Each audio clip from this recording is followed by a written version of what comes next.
Isso ele jamais contou a ninguém. A história inspiradora é de Tita, campeão mundial pelo Flamengo.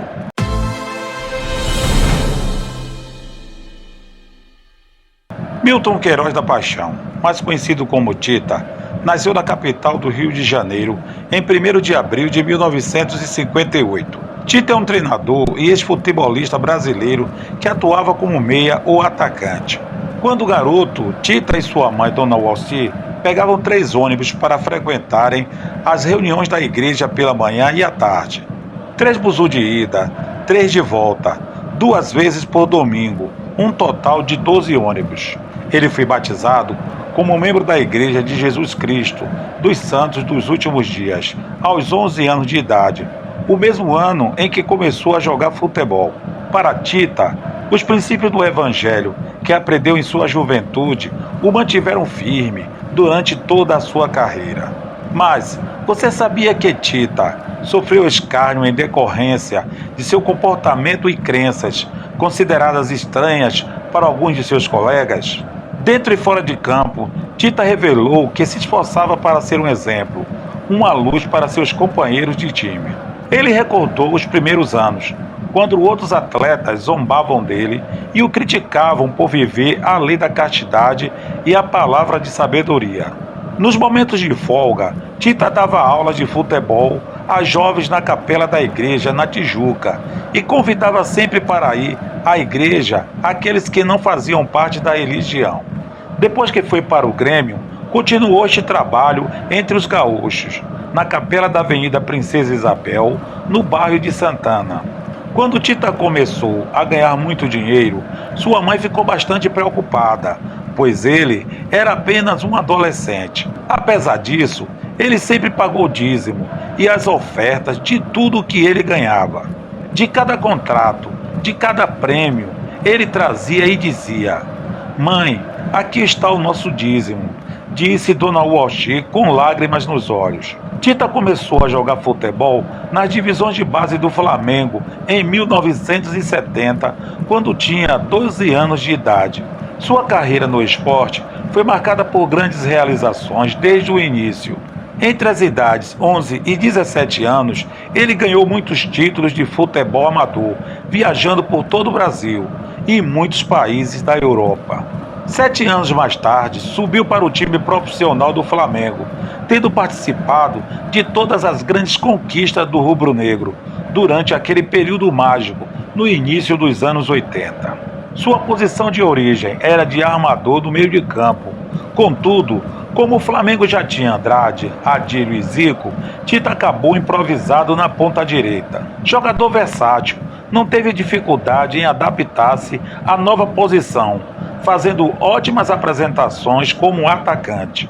Participou das conquistas dos estaduais de 1978, das 2 edições do certame realizadas em 1979 e do campeonato de 1981. Além dos brasileiros de 1980 e 1982 e da Libertadores da América e Copa Intercontinental em 1981. Em 1983, foi emprestado ao Grêmio, ajudando a equipe gaúcha em sua conquista da Libertadores da América de 1983. Retornou ao Flamengo em outubro daquele mesmo ano, ficando, portanto, de fora da final da Copa Intercontinental, quando o Grêmio derrotou o Hamburgo e tornou-se campeão do mundo. Nesta nova passagem pelo Flamengo, Tita assumiu a camisa 10 de Zico, que havia sido negociado com o futebol italiano. Ele pedindo a linha de impedimento, vai acabar sendo surpreendido aí a qualquer momento. Olha o Tita, tem a chance, bateu direto. Gol!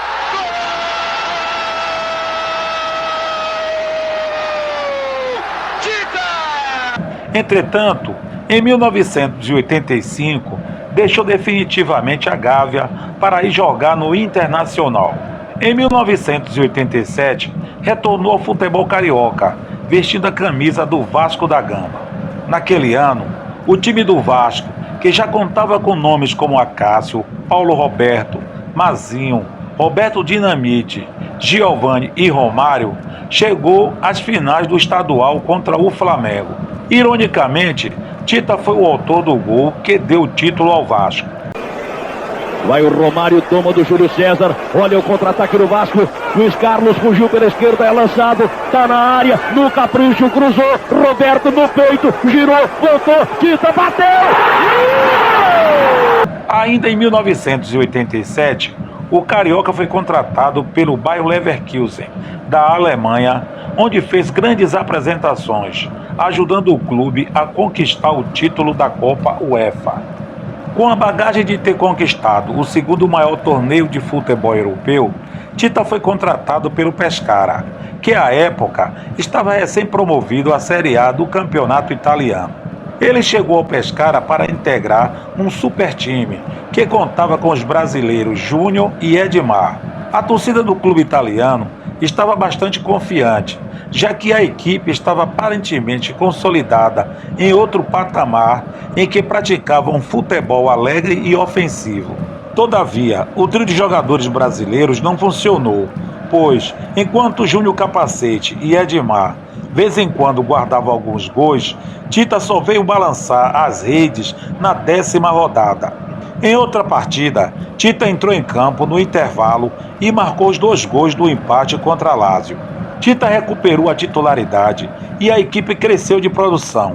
Inclusive, o brasileiro marcou os 3 gols na vitória contra a Roma no Olímpico. Em toda a temporada, a imprensa italiana questionava Tita sobre uma possível saudade do Brasil. Tita pôs um fim aos boatos e preconceitos contra jogadores brasileiros, sagrando-se artilheiro do Pescara com 9 gols e em toda a temporada anotou 16 tentos. Apesar da boa atuação de Tita e Júnior, inclusive o Capacete foi eleito o melhor estrangeiro nas temporadas 88 e 89, o Pescara acabou sendo rebaixado. Voltou para o Vasco em 1989, quando conseguiu seu 4º título nacional no Brasileirão daquele ano. Então, já com 32 anos de idade, foi convocado para sua primeira e única Copa do Mundo, a da Itália, em 1990. Entretanto, ficou no banco de reservas e não disputou nenhuma partida. O jogador brasileiro, Tita ganhando. Zico. Tita, grande bola, pé direito. Depois da Copa, Tita foi jogar no México, onde permaneceu pelos 6 anos seguintes. Tita encerrou sua carreira em 1998, jogando no Comunicações da Guatemala. 2 anos após encerrar sua carreira como jogador, Tita fez a transição para o cargo de treinador e assumiu o comando do Americano do Rio de Janeiro. No mesmo ano, em 2000, voltou ao Vasco da Gama, onde trabalhou como técnico. Na primeira passagem pelo Vasco, Tita esteve no comando da equipe apenas por 2 jogos. O segundo jogo da final do Campeonato Carioca, no qual perdeu para o Flamengo, e um jogo amistoso contra o Rio Branco, que o Vasco venceu. Seguiram-se passagens por clubes de menor expressão e alguns de fora do Brasil. Em 2008, Tita foi contratado pelo seu ex-companheiro de equipe, então presidente do Vasco da Gama, Roberto Dinamite, para assumir o comando da equipe até o fim do Campeonato Brasileiro. No dia 17 de setembro do mesmo ano, após a eliminação da Copa Sul-Americana e uma série de maus resultados no Campeonato Brasileiro, Tita se demitiu do Vasco. Esteve entre 2010 e 2011 como treinador do Lyon e em 2012 como técnico do Necaxa.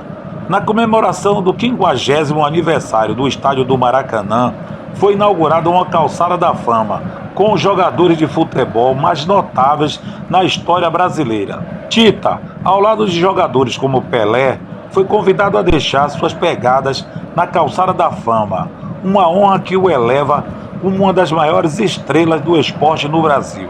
Tita casou com Sandra Regina Barbosa Saldanha, também mórmon, numa capela da igreja no dia 7 de dezembro de 1982, com quem tem 4 filhos, Desirê, Lohan, Ablanche e Fabien.